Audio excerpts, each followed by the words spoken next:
Self-worth. This is Josh's card. I don't know if you can see it with this lighting. Josh's card, Tech Swan. Incredible hula hooper, very sweet human, really good teacher, really, and good teacher in like that sweet, warm, I took one of his classes, and he does crazy stuff like coin flips on the head. I don't know. I can't even begin to do the stuff that he does. But I took his class and still felt welcomed. Still, I think I learned one grip, like one way, like a new way to grip the hoop.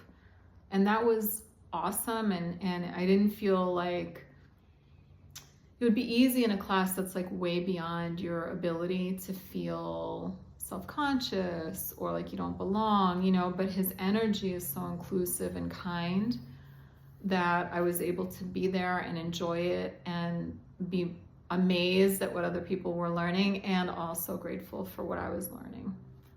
So I really appreciate that in teachers. I think it's really important, especially for those of us that are beginners at something.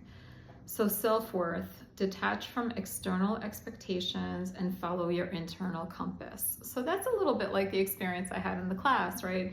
Detaching from this expectation that I'm going to walk in and learn this thing that's way beyond my capacity today. Follow my internal compass, which, was that I just wanted to be there. I just wanted to have fun. I just wanted to enjoy it.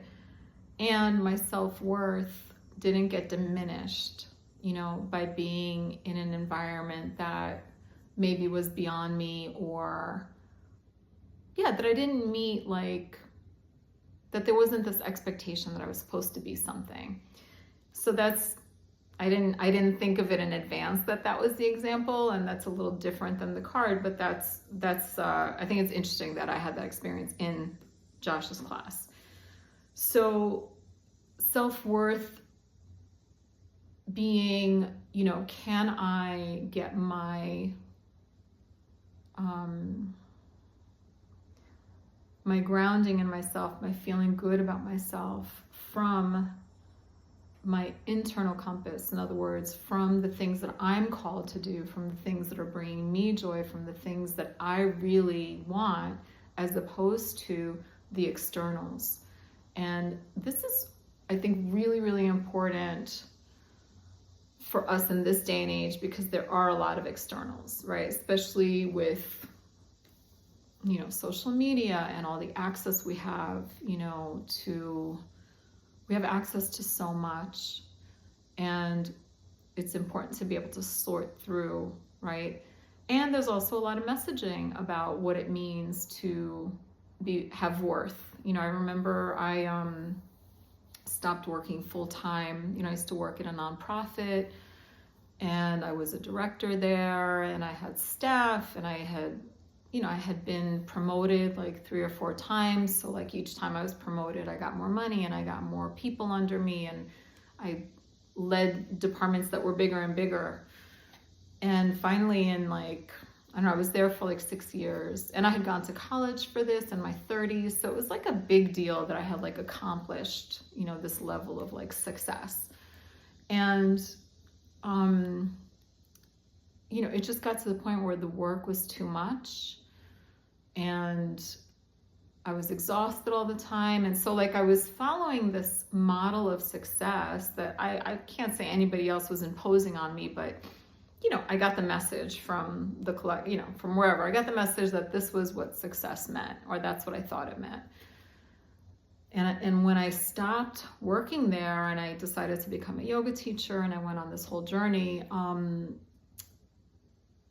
it took me quite a while and a lot of reflection to be able to come to my definition of success. That was, I think, the hardest part of not working full time and then becoming a yoga teacher and having like a lot of time to myself, a lot less money, like no department to run. Like all of a sudden it was like a very different reality. And there was a while there where I was a little bit lost, I would say, and feeling like, well, who am I? contributing enough to, like, there was a lot of self-doubt. There was a lot of self-doubt because I really had to rewire my definition of success, and what my self-worth was very much tied into like my salary, my title, my staff, right? This idea of what success was, which I'm not saying isn't success. I'm just saying that I got to a point in my life where it was too draining for me, and it was no longer a measure of success. In fact, it was depleting me. So I had to really redefine what success meant to me personally. And I think this is what that's what this card is about. Self-worth, detaching from the external expectations, whether they're yours or someone else's external expectations, wherever we got them from, and following that internal compass and trusting that we are inherently worthy, and how we choose to express in the world is completely up to us. And there are many billions of definitions of what success means or what worth means. Maybe as many definitions as there are people on the planet. So that's our self-worth card.